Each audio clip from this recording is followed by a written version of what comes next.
2025년 11월 23일 주일 예배를 하나님 아버지 앞에 올려드리겠습니다.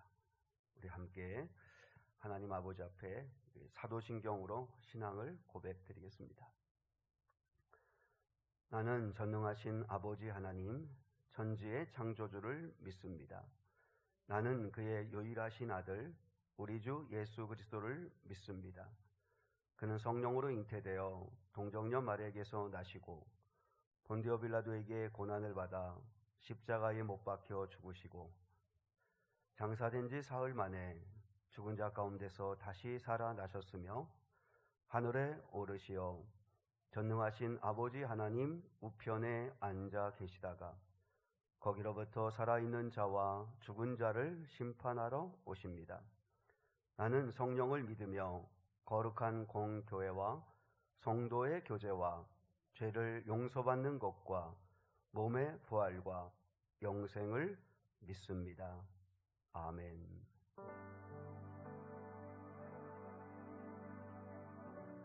변찮는 주님의 사랑과 거룩한 보혈의 공로를 우리 함께 찬양하겠습니다.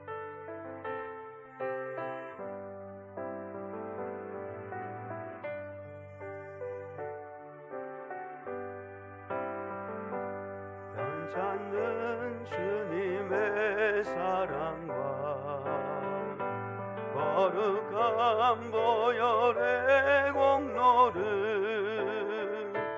우리 다 찬양을 합시다. 주님을 만나볼 때까지 예수는 우리를 깨끗게 하시는 주시니 그의 피 우리를 눈보다 더 이게 하셨네. 우리를 깨끗게 안비는 무궁한 생명의 물일샘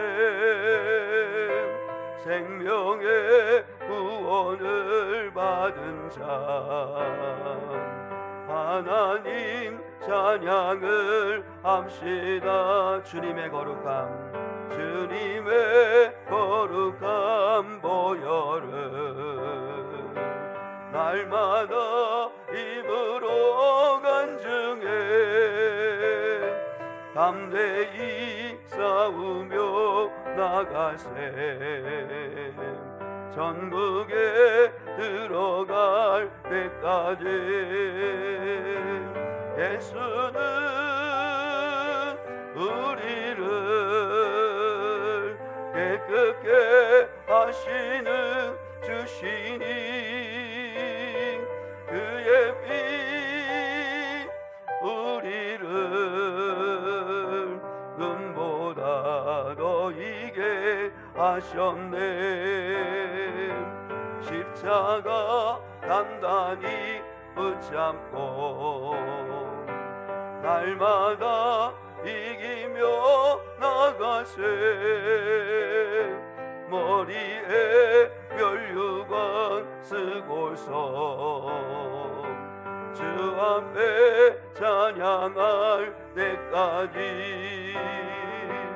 예수는 우리를 깨끗게 하시는 주시니 그의 피 우리를 눈보다 더 이게 하셨네. 주님의 거룩한 보혈을 날마다 입으로 간증해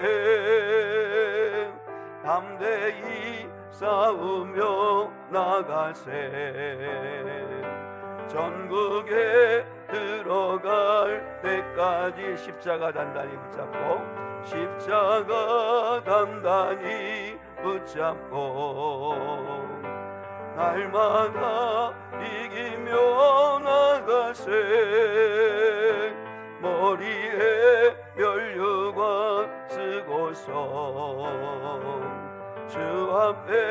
찬양할 때까지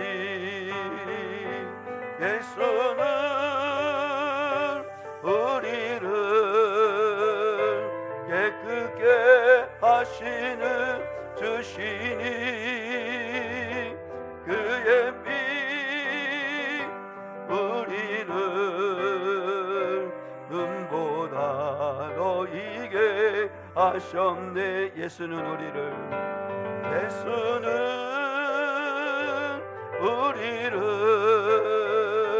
깨끗게 하시는 주시니 그의 피 우리를 눈보다 더 이게 하셨네.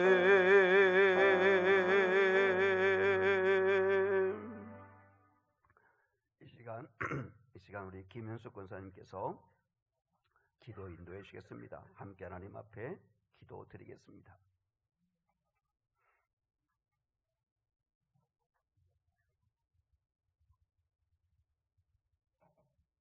사랑의 주님 감사합니다. 여러 다짐과 목표로 한 해를 시작했는데 어느덧 올해가 다 지나가고 있습니다. 돌아보니 우리의 모든 발걸음마다 주님께서 함께 하셨고 크고 작은 일들 속에서 주님의 방법으로 늘 우리를 지키고 인도해 주셨음을 고백하며 감사합니다. 그러나 주님, 애굽에서 구원하여 가나안으로 인도하시는 하나님의 은혜를 잊고 불평과 불만 가운데 죄를 반복하던 이스라엘 백성처럼 우리 또한 주님의 선하심과 인도하심을 잊고 죄를 반복하며 살았음을 고백합니다. 주님, 완악한 마음을 용서해 주시고 감사 대신 원망을, 순종 대신 나의 생각을 따르며 살려고 했던 어리석음을 용서하여 주시옵소서. 한 해가 얼마 남지 않은 이 시점에서 우리의 마음을 새롭게 하셔서 남은 한 달도 주님의 자녀답게 말과 행동과 삶의 태도 속에서 하나님을 기쁘시게 하는 하루하루가 되게 하여 주시옵소서. 연말의 분주함 속에서 주님을 놓치지 않게 하시고 감사와 순종과 사랑으로 채워진 시간들을 보내게 하여 주시옵소서. 지난 22일간의 다니엘 기도회를 통해 은혜 주신 하나님 감사합니다. 여러 간증자들의 다양한 삶의 상황 속에서 일하시는 주님을 깨닫게 하신 하나님 감사합니다. 간증자들만의 하나님이 아닌 우리들의 삶과 가정과 직장과 교회 가운데도 변함없이 함께 하시며 일하고 계신 주님을 깨닫고 간절히 찾고 알기 원하는 저희들 되길 기도합니다. 주님의 방법이 내 생각과 다를지라도 주님이 일하시는 것 같지 않을지라도 변함없는 사랑으로 역사하고 계심을 믿으며 주님의 자녀답게 살아내게 도와주시옵소서. 주님, 미래교회를 기억하여 주시옵소서. 자라나는 아이들로부터 연로하신 어르신들까지 기억하여 주시옵소서. 추워진 날씨 속에서 건강을 지켜주시고 각 가정의 상황과 형편을 아시는 주님께서 선하게 인도하여 주시길 기도합니다. 우리 교회가 지역의 아이들에게 놀이 공간을 제공하는 놀이터 사역을 축복하시고 그 안에서 아이들을 향한 주님의 사랑이 전해지게 하여 주시옵소서. 놀이터를 통해 예배의 자리에 참석하는 어린 아이들이 사랑의 주님을 알게 하시고 복음이 숨겨지게 하여 주시옵소서. 화요일 반찬 나눔 사역을 통해 주님의 따뜻함이 전해지게 하시며 미자립교회와 선교지 후원 사역이 주님의 사랑을 드러내는 통로가 되게 하셔서 복음의 씨앗이 잘 심어지고 열매 맺게 하여 주시옵소서. 예배와 여러 사역을 위해 보이지 않는 곳에서 섬기며 기도하고 헌신하는 분들의 수고를 주님께서 기억하셔서 기쁨과 위로와 주님의 복으로 채워주시길 기도합니다. 작은 헌신 하나도 주님께서 기쁨으로 받으시고 그들의 가정과 삶에도 은혜가 넘치게 하여 주시옵소서. 다음 세대 아이들을 기억하여 주시옵소서. 세상의 즐거움 때문에 또는 하루하루를 자신의 열심으로 살아내느라 주님을 찾지 않고 멀어져가는 아이들을 붙잡아 주시옵소서. 살아계신 주님을 깨닫게 하시고 주님을 붙들게 하여 주시옵소서. 어른들의 방광과 신앙의 무지함을 용서하여 주시고 교회와 가정이 믿음의 울타리가 되어 아이들이 주님 안에서 참된 기쁨과 소망을 발견하게 하여 주시옵소서. 흔들리는 다음 세대가 믿음의 세대로 세워지게 하여 주시옵소서. 주님 맡기신 양들을 돌보며 때로는 보이지 않는 곳에서 눈물로 기도하는 사랑하는 이병수 담임 목사님을 위해 기도합니다. 목사님께 영육간의 강건함을 허락하여 주시옵소서. 목양의 길이 외롭지 않도록 위로해 주시고 그 사역이 헛되지 않도록 풍성한 열매와 보람으로 채워주시며 성령님의 지혜와 능력으로 목사님의 걸음을 인도하여 주시옵소서. 늘 기도와 헌신으로 함께하시는 사모님께도 건강과 평안과 기쁨이 넘치도록 은혜 부어 주시옵소서. 오늘도 주시는 말씀을 통해 주님의 성품과 일하심을 깨닫고 우리들도 주님의 자녀로서 삶의 태도를 결단하고 순종하게 하여 주시옵소서. 이 예배 가운데 임재하여 주시길 소망하며 이 모든 말씀 살아계신 예수 그리스도의 이름으로 기도드립니다.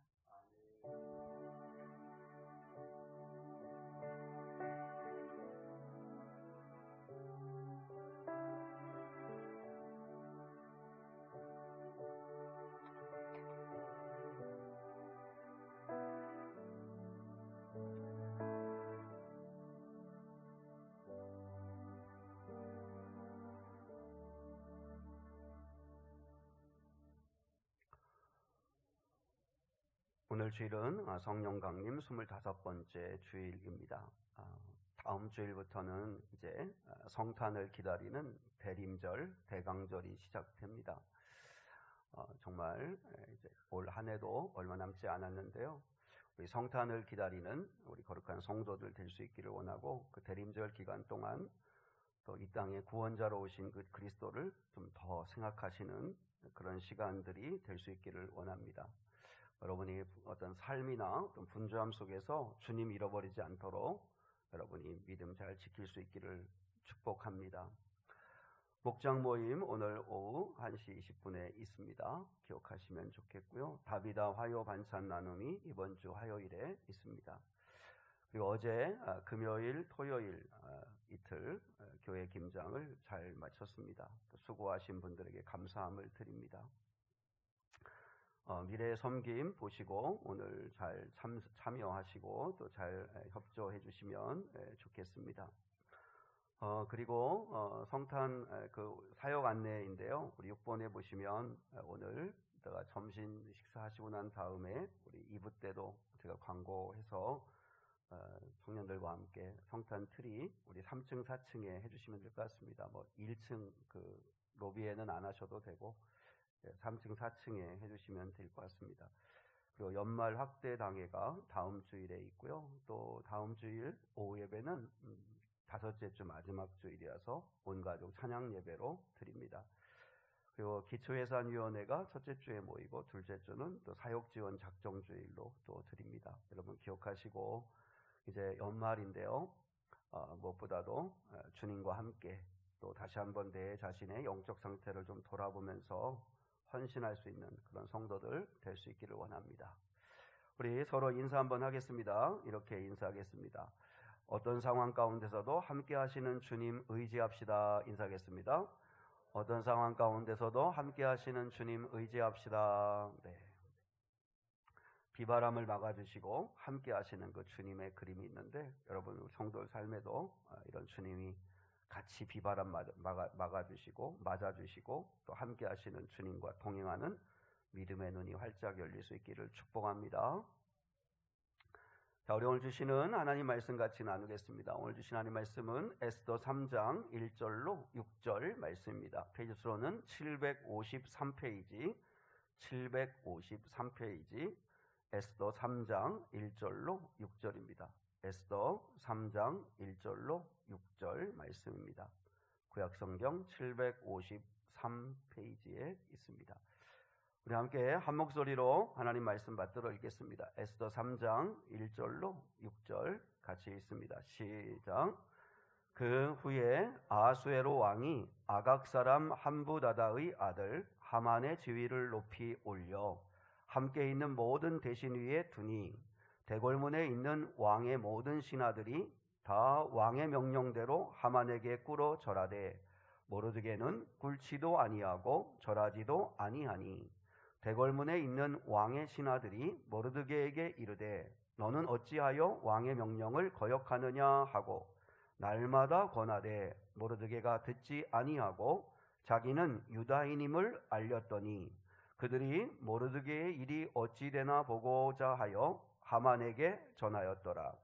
하만이 모르드게가 무릎을 꿇지도 아니하고 절하지도 아니함을 보고 매우 노하더니 그들이 모르드게의 민족을 하만에게 알림으로 하만이 모르드게만 죽이는 것이 부족하다 생각하고 아하수에로의 온 나라에 있는 유다인 곧 모르드게의 민족을 다 멸하고자 하더라. 아멘. 오늘 설교 제목을 판 뒤집기 충분한 시간이라고 하는 제목으로 함께 말씀을 나누기를 원합니다.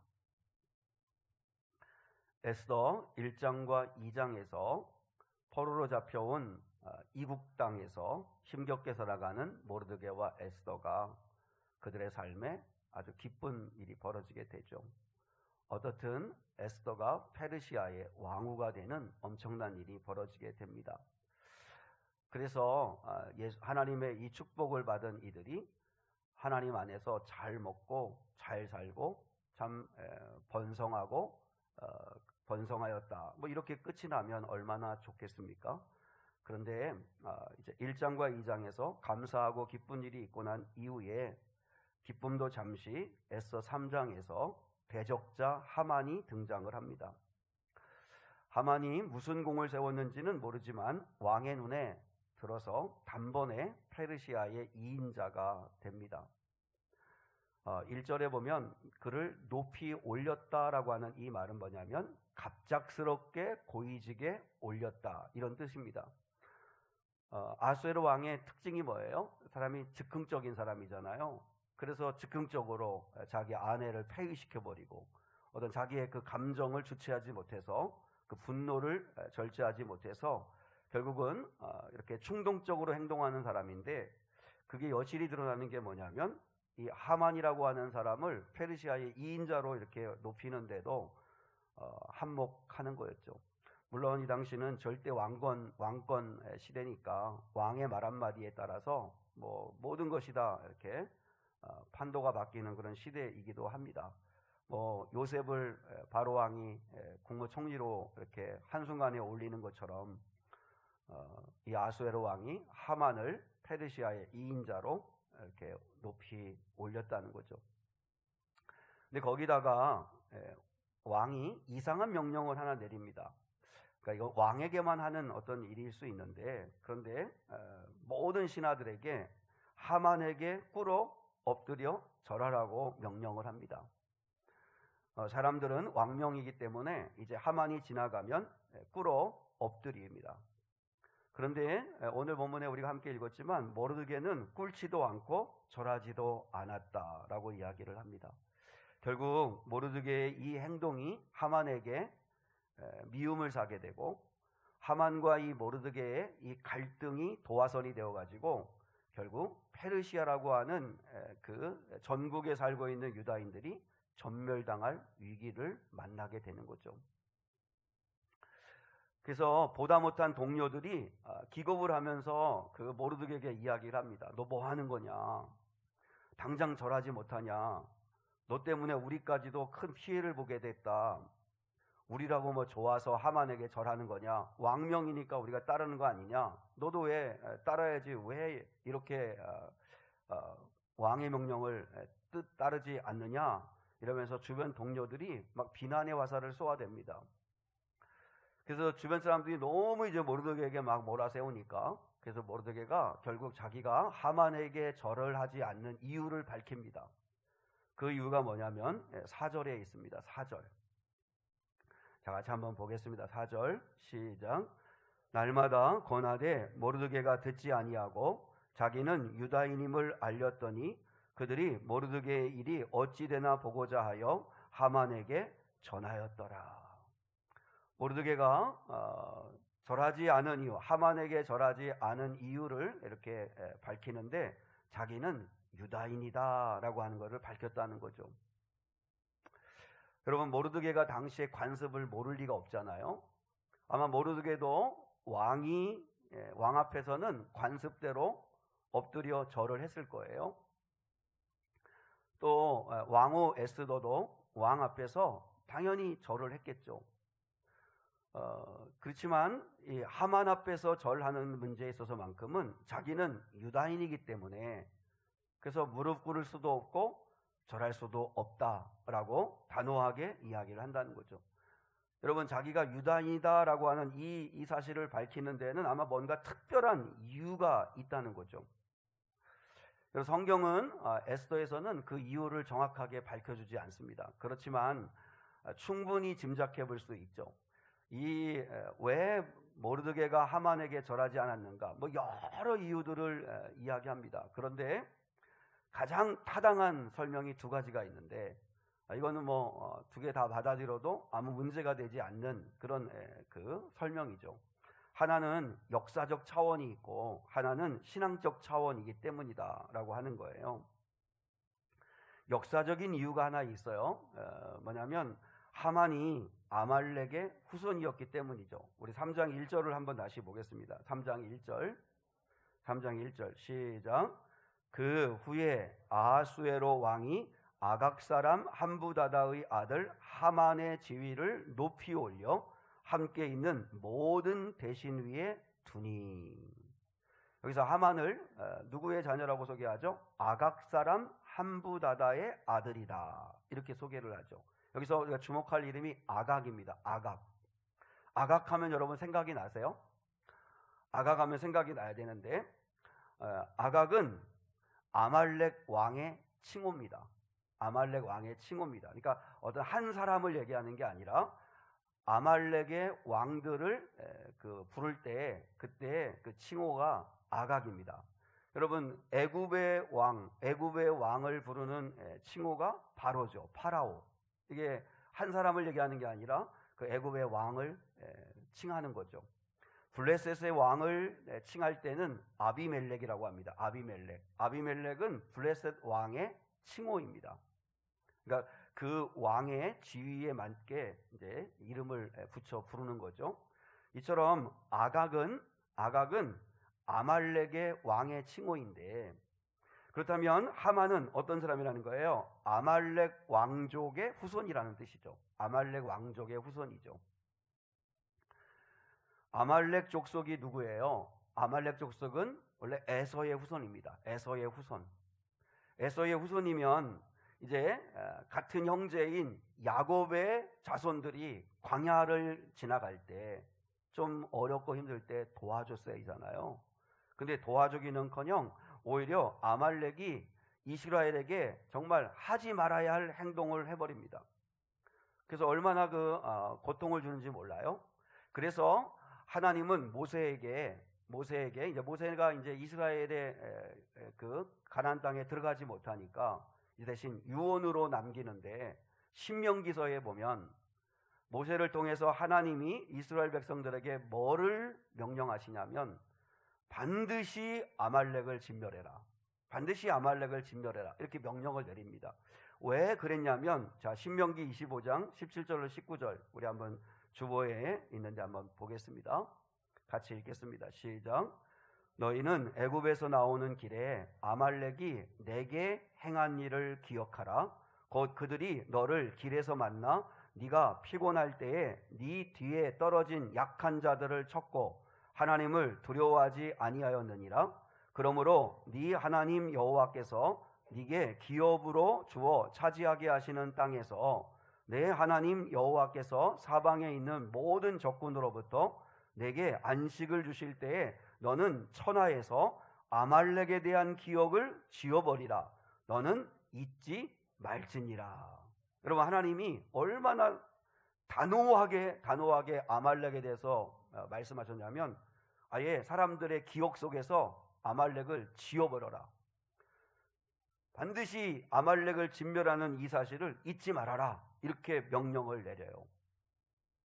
그리고 이제 가나안 땅을 차지하고 이제 자리를 잡고 통일 왕국 시대가 되어서 이스라엘의 초대 왕이 되었던 사울 왕에게 명령을 내리죠. 아말렉을 진멸하라고 사무엘을 통해서 하나님이 사울 왕에게 명령을 내립니다.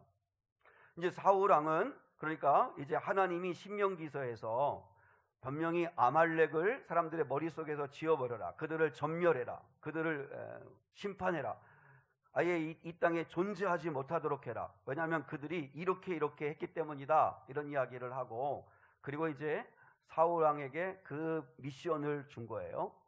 근데 여러분 잘 알지만 사무엘상 15장에 나와 있지만 사울 왕은 불순종하잖아요. 그래서 그때 아말렉의 왕을 잡아오는데 그 왕의 이름이 뭐예요? 사무엘상 15장에 보면 아각이잖아요. 아각은 아말렉 왕의 칭호인 거예요. 아각 왕을 살려서 데리고 와요. 그리고 보기에 좋은 짐승들은 죽이지 않고 다 끌고 와요. 그러니까 사울은 하나님의 명령에 순종하는 데에는 관심이 없어요. 지금 이 아말렉과의 전쟁이 얼마나 영적으로 중요한 전쟁인지를 인식을 못해요. 그냥 자기 이름을 높이는 데만 관심이 있어요. 그래서 사울 왕이 큰 승리했다. 봐라, 아각 왕을 잡아왔다. 그래서 아각 왕을 사로잡아 오고, 그리고 또한 보기 좋은 짐승들을 다 살려서 가지고 올 때, 그때 하나님이 사울을 왕으로 삼은 것을 후회하시잖아요. 그래서 그 유명한 말씀 나오죠. 순종이 제사보다 낫다.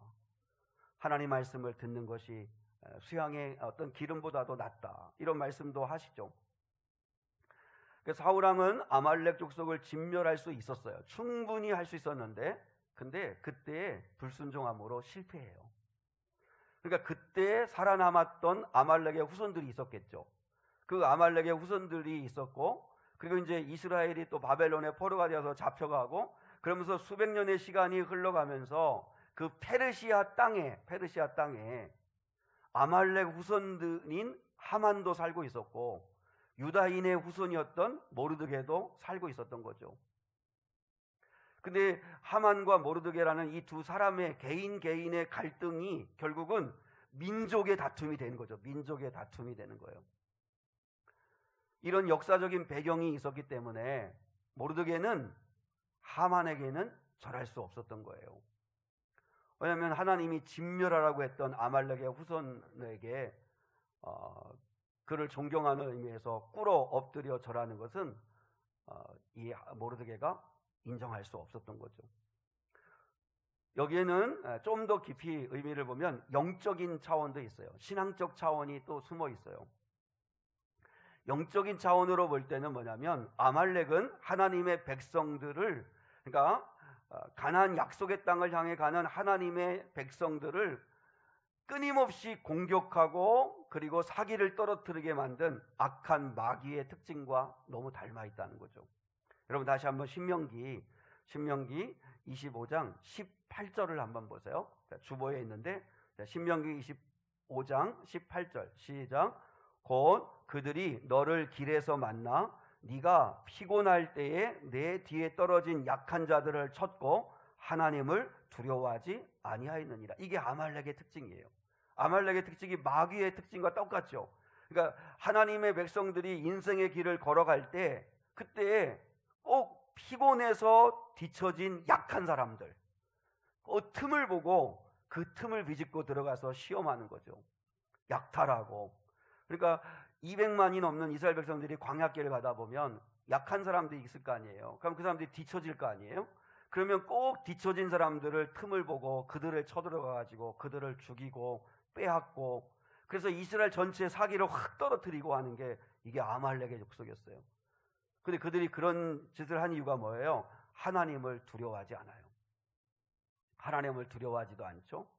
그리고 인생길 아주 피곤하고 뒤처진 약한 사람들, 아픈 사람들, 어려운 사람들만 공격을 해요. 그래서 넘어지게 만드는 거죠. 이게 꼭 영적으로 마귀의 특징이죠. 어떻게 그렇게 틈을 아는지 그 틈을 비집고 들어와서 시험하고 믿음에서 떨어지게 만드는 게 그게 여러분 아말렉의 특징이었다는 거죠.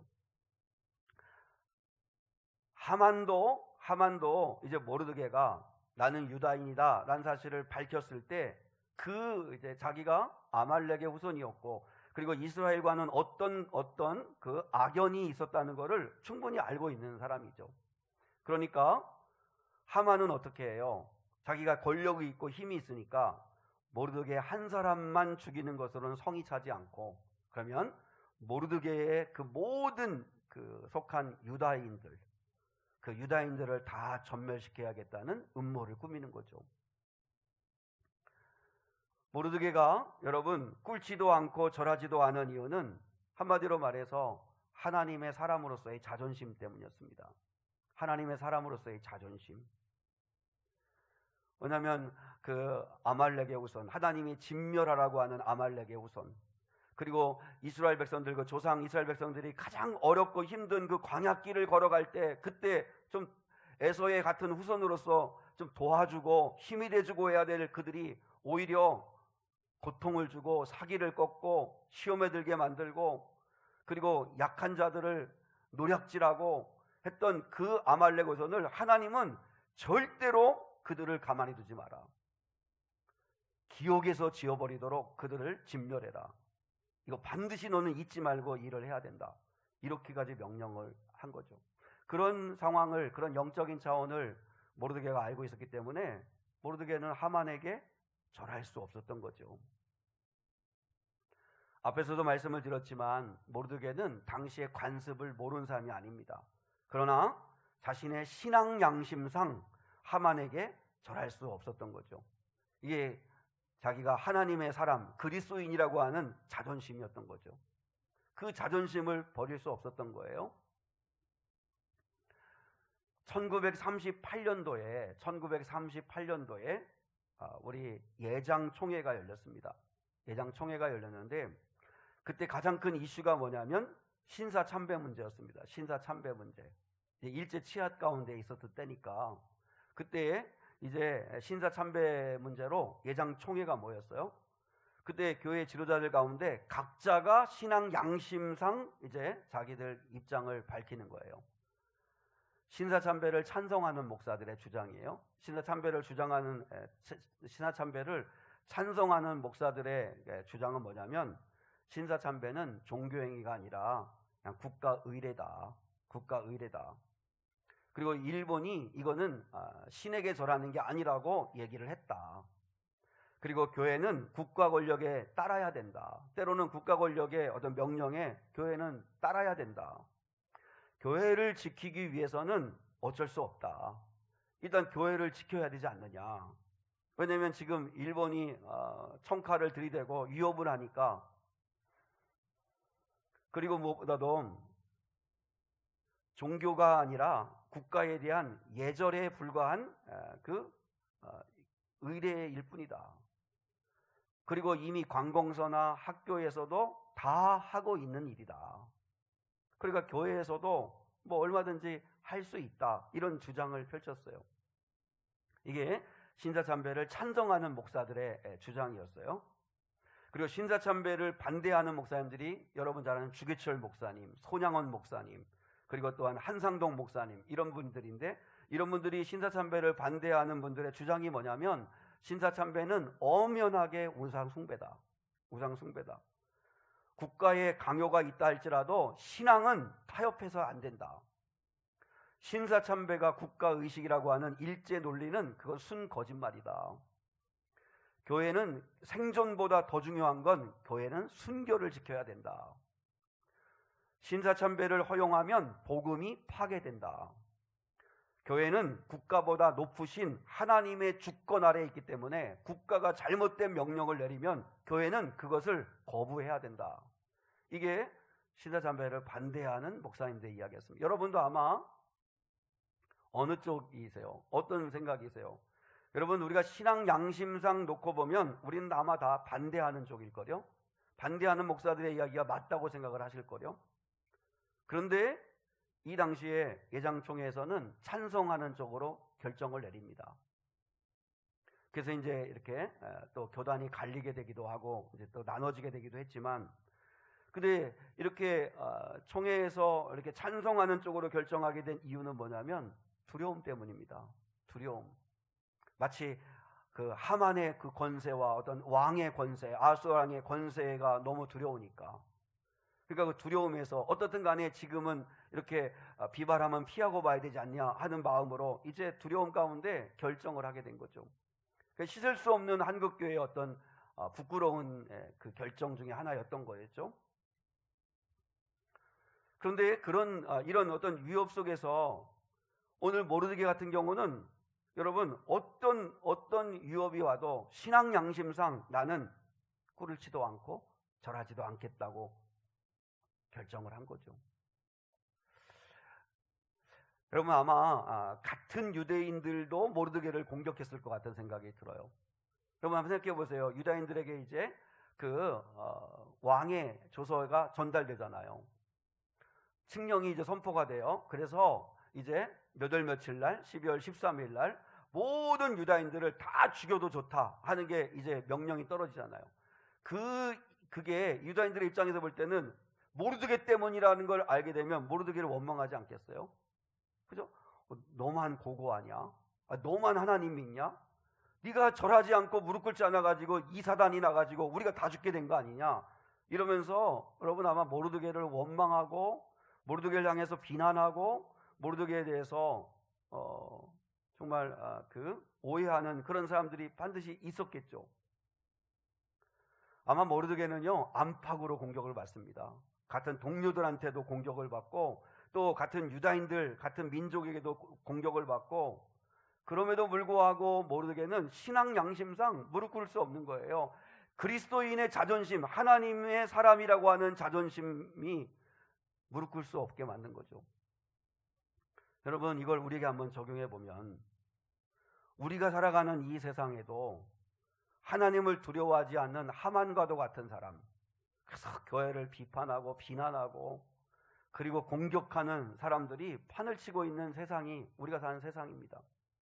이런 사람들이 가득한, 하만이 가득한 직장에서, 학교에서, 특히 여러분이 직장생활, 학교생활 할 때 어떤 종교적으로라든지 어떤 인생을 살아가면서 무릎 꿇어라, 적당하게 이렇게 타협하면서 가라, 이렇게 절해라, 이렇게 강요하는 사람들이 있을 수 있겠죠.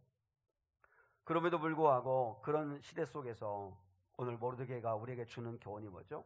하나님의 사람으로서의 자존심을 지키는 거죠. 하나님의 사람으로서의 자존심.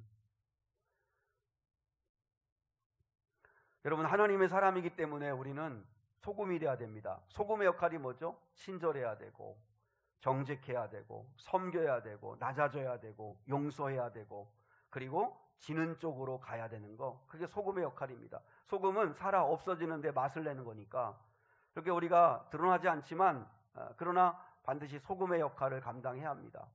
그러나 동시에 빛의 역할도 감당해야 합니다.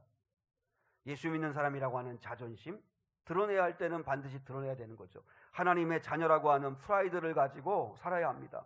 불의 앞에서, 이익 앞에서 너무 쉽게 무릎 꿇고 너무 쉽게 타협하고 너무 쉽게 뒤로 물러나는 건 하나님의 사람으로서의 자존심이 아닌 거죠. 여러분 우리가 너무 쉬운 그리스도인이 되면 안 되지 않습니까? 너무 쉬운 그리스도인이 되면 안 되죠. 그리스도인으로서의 여러분들과 품위를 지키며 사는 삶이 얼마나 중요한가 하는 걸 다시 한번 생각해 봐야 합니다. 소탐대실하지 않고 돈 몇 푼 때문에 양심 팔아버리고 신앙 팔아버리고 품위를 잃어버리는 그리스도인다운 모습을 잃어버리는 일이 없도록 우리 그 자신을 돌아볼 수 있어야 한다는 거죠. 여러분 모르드게가 하만 앞에서 절하지 않는다고 해서 무슨 부귀영화가 주어지는 것도 아니지만 그럼에도 불구하고 하나님의 사람이라고 하는 이 자존심, 이 하나님의 사람이라고 하는 이 의식이, 정체성이 그 앞에서 꿀치도 절하지도 않는 당당함을 보이는 거죠. 얼마나 핍박이 많았겠어요. 그럼에도 불구하고 난 하나님의 사람이다. 사도 바울이 디모데전서 6장 11절에서 오직 너 하나님의 사람아 이렇게 부릅니다. 여러분 디모데를 향해서 하나님은 바울은 뭐라고 하냐면 너 하나님의 사람아. 이건 하나님께서 우리를 부르는 말씀과 똑같습니다. 우리의 정체성은 하나님의 사람입니다. 하나님의 사람.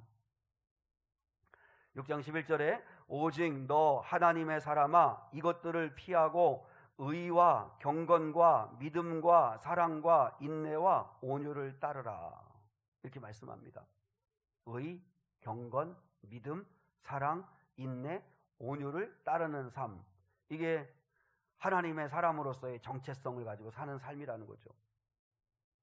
무엇보다 오늘 이 말씀을 통해서 모르드게가 하만 앞에 절하지 않은 이유는 하나님의 사람으로서의 자존심, 내가 하나님의 사람이라고 하는 이 정체성이 분명했기 때문에 그래서 하만 앞에 무릎 꿇지도 절하지도 않는 그런 믿음의 삶을 살았다는 거죠. 이제 모르드게가 유다인이라는 사실을 알았던 하만이 화가 머리끝까지 납니다. 그래서 이제 앞서 말씀드렸지만 모르드게 한 사람만 죽이는 걸로는 성이 차지 않고 모르드게의 그 모든 그 족속들, 그 유다인들, 이스라엘 백성들을 다 죽여야겠다라고 하는 음모를 꾸밉니다. 그래서 어떻게 음모를 꾸미냐면 제일 첫 번째 날을 받습니다. 날을. 왜냐하면 하만도 나름대로 자기가 믿는 신이 있을 거 아니에요. 그 신에게 물어요. 날짜를 받아요. 유다인들을 다 죽일 수 있는 좋은 날. 여러분 우리도 그 무속신앙을 가진 사람들 가끔 이렇게 보면 이렇게 날 받잖아요. 날을. 뭐 결혼하는 날, 뭐 이사하는 날, 이렇게 날을 받기도 하는데 이제 하만도 날을 받아요. 근데 1월 13일 날 제비를 뽑아요. 1월 13일 날 제비를 뽑는데 12월 13일 날 뽑아요. 그날이 뽑혔어요. 그러니까 11개월 뒤에 12월 13일 날 이제 뽑혀요.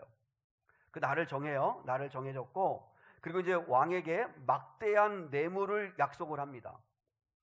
은 1만 달란트를 드리겠다고 이야기를 합니다.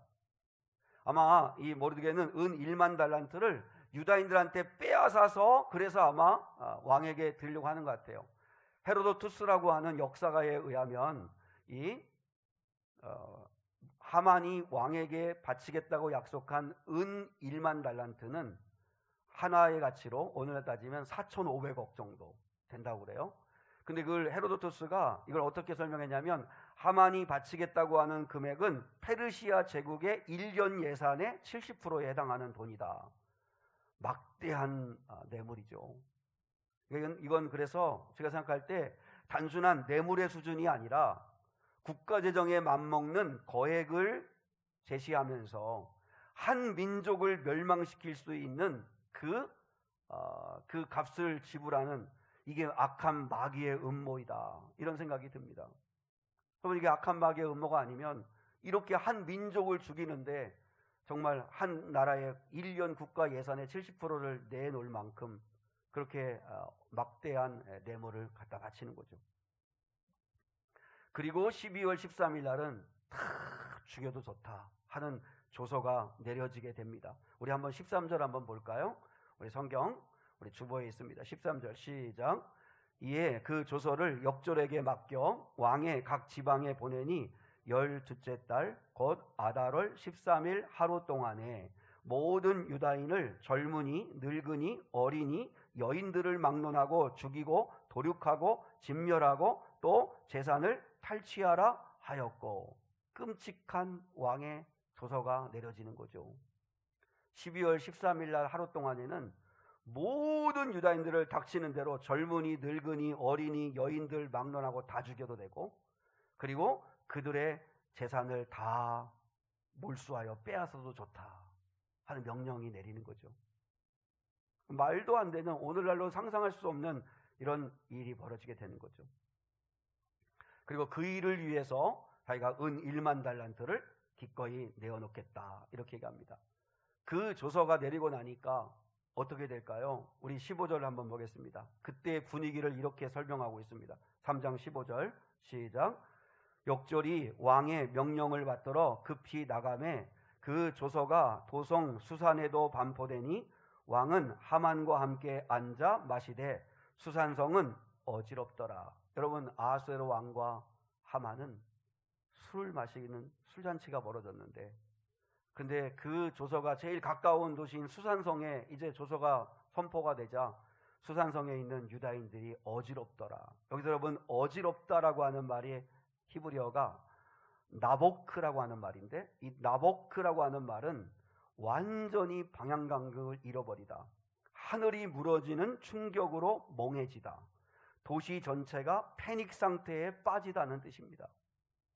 그러니까 지금 유다인들은 완전히 패닉에 빠져가지고 하늘이 무너지는 그런 엄청난 고통, 어떤 충격을 받았는데 왕과 하만은 술 먹고 있죠. 그게 3장이 이렇게 해서 끝이 나는 거예요. 왕과 하만은 태평스럽게 술을 먹고 있고, 이제 유대인들은 꼼짝없이 다 죽게 되는 이런 끔찍한 현실 앞에 내몰리게 된다는 거죠. 완전히 비상사태죠. 근데 여러분, 우리가 잘 알고 있지만 에스더는 계속되죠. 그리고 결국은 하나님이 판을 뒤집으시죠. 판을 뒤집습니다. 에스더가 우리에게 주고자 하는, 오늘 본문을 통해서 주고자 하는 두 번째 메시지는 뭐냐면, 3장을 보면 3장은 절망밖에 보이지 않는 상황이에요. 지금 수산성은 어지럽더라. 이게 3장의 전체 분위기예요. 그런데도 불구하고 이 3장에는 어둠밖에, 절망밖에, 죽음밖에 보이지 않는 이런 현실인데, 그런데 하나님이 3장에서 숨겨놓으신 안전장치가 하나 있습니다. 그게 뭘까요? 11개월입니다. 11개월. 여러분, 원래 하만의 계획대로라고 하면 속전속결로 끝을 내야 됩니다. 그죠? 그러니까 1월 13일 날 제비를 뽑으면 2월을 뽑아야 제일 좋은 거예요. 그래서 빨리 해치워버려야 되는 거죠. 그런데 12월 13일 날이 정해져요. 11개월이라고 하는 시간을 이제 준비하고 기다리는 시간이 필요한데, 여러분, 이 시간은 하나님이 얼마든지 판을 뒤집을 수 있는 충분한 시간이라는 거죠. 여러분, 이 12월 13일이 이렇게 뽑혀진 게, 이 정해진 게 우연일까요? 그렇지 않습니다.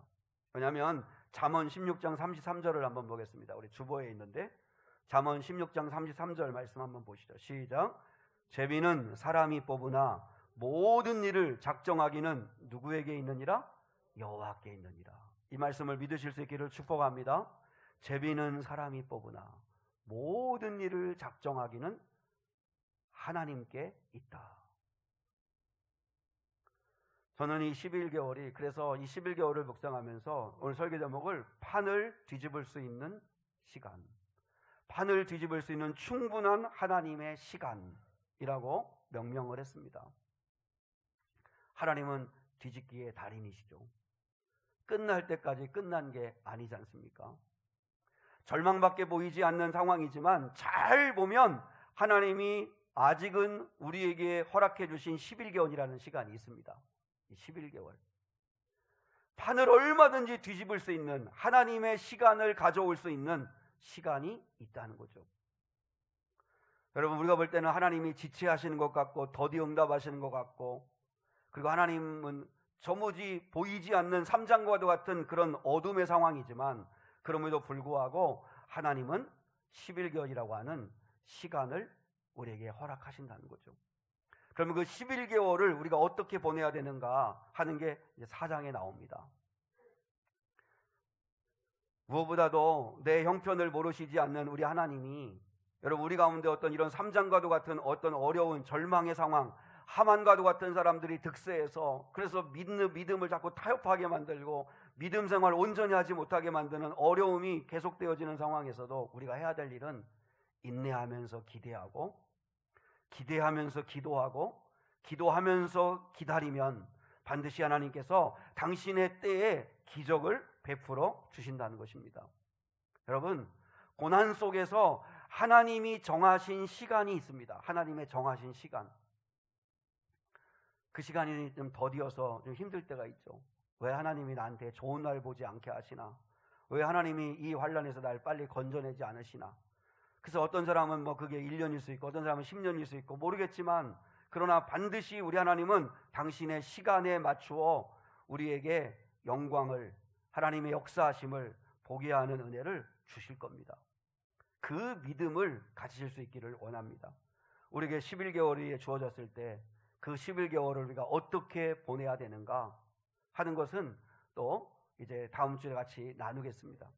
중요한 건, 하나님은 여러분이 3장의 절망적인 상황, 이제는 꼼짝없이 우리는 다 죽었다 하고 이 수산성이 완전히 하늘이 무너진 것 같은 패닉 상태에 빠지는 그런 고통의 순간에도 하나님은 11개월이라고 하는 시간을 벌어주셨다는 거죠.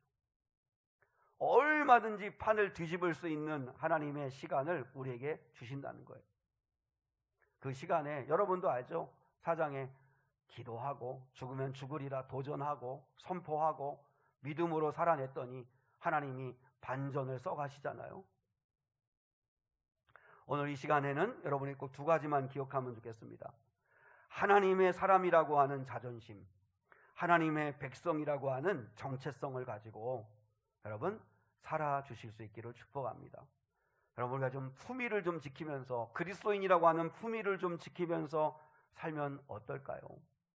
목사인 저도 그렇고 여러분도 그렇고, 그래도 내가 하나님을 믿는 사람, 그리스도인이라고 하는 이 품위, 그 품위를 좀 가지고 산다면 얼마나 좋을까. 모르드게가 주변에서 누가 뭐라고 해도 하만 앞에서 절할 수 없었던 이유, 그 이유처럼 우리도 하나님의 사람다운 당당함과 믿음을 가지고 살면 좋겠다. 그리고 또 하나, 판을 뒤집을 수 있는 시간은 충분하다. 역전의 명수이신 하나님이 당신 자신만을 바라보는 자녀들에게 절대 외면하지 않으시고 반드시 당신의 때에 당신의 방법대로 우리에게 응답하실 것을 기대하고 여전히 바라보고 기도하고 기다리는 저와 여러분이 될 수 있기를 주님의 이름으로 축복합니다. 그런 믿음을 가지고 오늘 우리 이제 역전되리라라고 하는 이 결단의 찬양 우리 같이 한번 드리겠습니다. 기도를 멈추지 마라. 눈앞의 상황이 마음을 눌러도. 우리 함께 한번 찬양하겠습니다.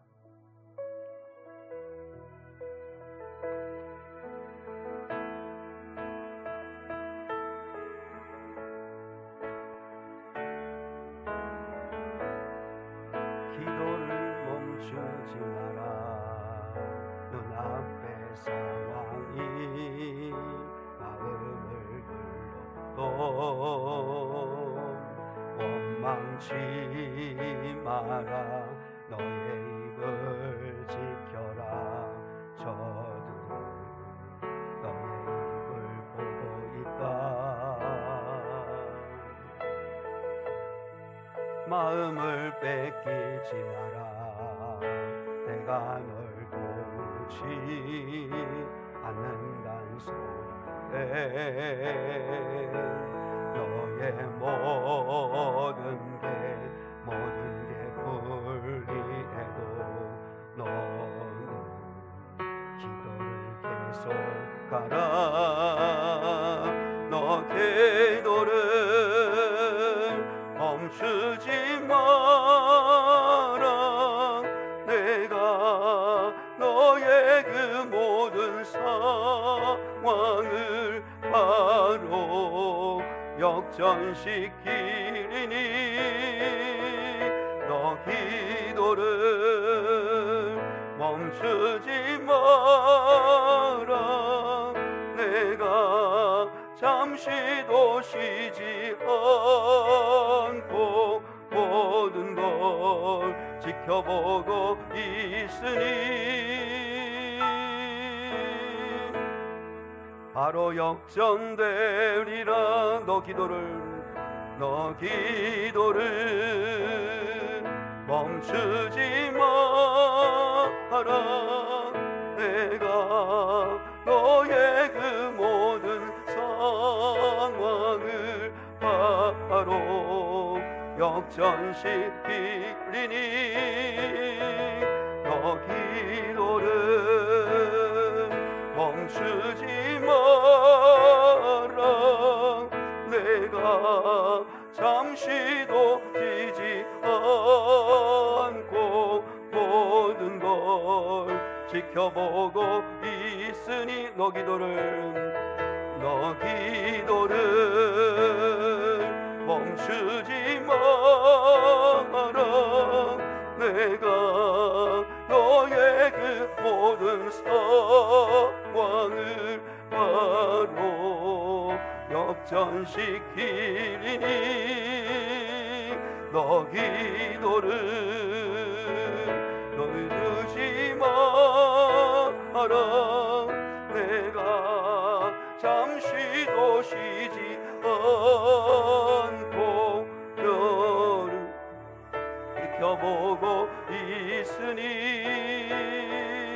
바로 역전되리라. 주 나의 산성, 주님은 나의 요새, 주님은 나의 소망, 나의 힘이 되신 여호와. 주님은 나의 산성, 주님은 나의 산성,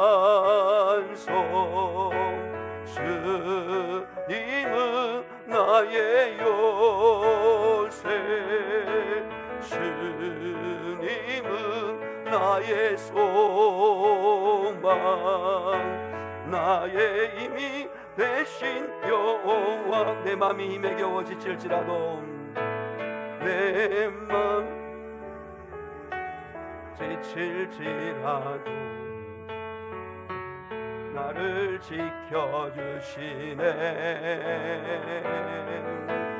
세상의 엄한 풍파 몰아칠 때도 주님 나를 지켜주시네. 주님은 나의 산성, 주님은 나의 요새, 주님은 나의 소망, 나의 힘이 되신 여호와. 우리 한번 이 시간에 1, 2분 동안 같이 함께 한번 기도하겠습니다. 하나님의 자녀로서의 자존심을 가지고 살기 원합니다. 그리스도인다운 품위를 지키며 살기를 원합니다. 하나님, 담대함을 주시고 믿음을 주시고 힘을 주십시오. 그리고 무엇보다도 하나님, 아무리 삼장의 절망이, 어둠이 하늘이 무너지는 것 같은 패닉 상태에 빠지는 절망적인 상황에서도 하나님의 판을 뒤집을 수 있는 시간은 우리에게 있습니다. 그 11개월을 주신 아버지의 뜻을 알고 하나님 앞에 기대하며 기도하고 기도하면서 기다리면 기적을 베푸실 하나님을 만날 줄 믿습니다. 하나님이 반드시 당신의 때에 역사하실 것을 믿고 그 은혜를 달라고 우리 한번 주여 이름 부르고 한번 기도하겠습니다. 주여. 아버지 감사합니다. 거룩하시고 자비하신 아버지 하나님, 하나님 아버지 오늘 에스더 3장의 말씀을 통해서 하나님 아버지 모르드게가 하만 앞에서 절하지 않았던 이유, 아버지 그것은 하나님의 자녀로서의 자존심이었습니다. 하나님의 백성으로서의 정체성 때문이었습니다. 하나님 아버지 앞에 품위 있게 살기를 원하는 마음으로 어떤 대가도 기꺼이 지불하겠다는 아버지 결단이었습니다.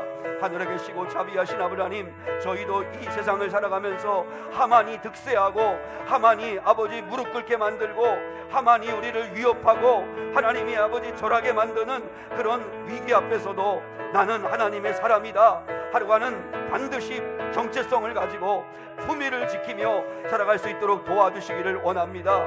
뿐만 아니라 거룩하신 아버지 하나님, 또한 주님 하나님 아버지께서 아무리 절망이 가득한다 할지라도 판을 뒤집을 수 있는 충분한 시간을 하나님은 주십니다.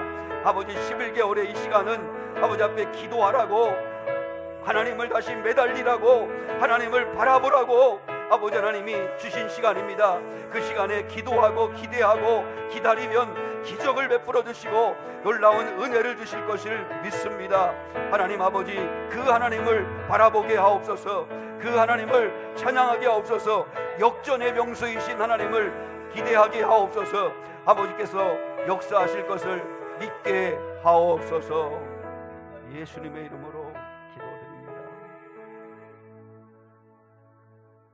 지금은 우리 주 예수 그리스도의 은혜와 하나님 아버지의 극진하신 사랑과 성령 하나님의 함께하시며 동행하시며 인도하여 주시는 은혜가 오늘 여기 모여 예배한 거룩한 성도들 위에 이제로부터 영원까지 함께하시기를 간절히 축원하옵나이다. 아멘.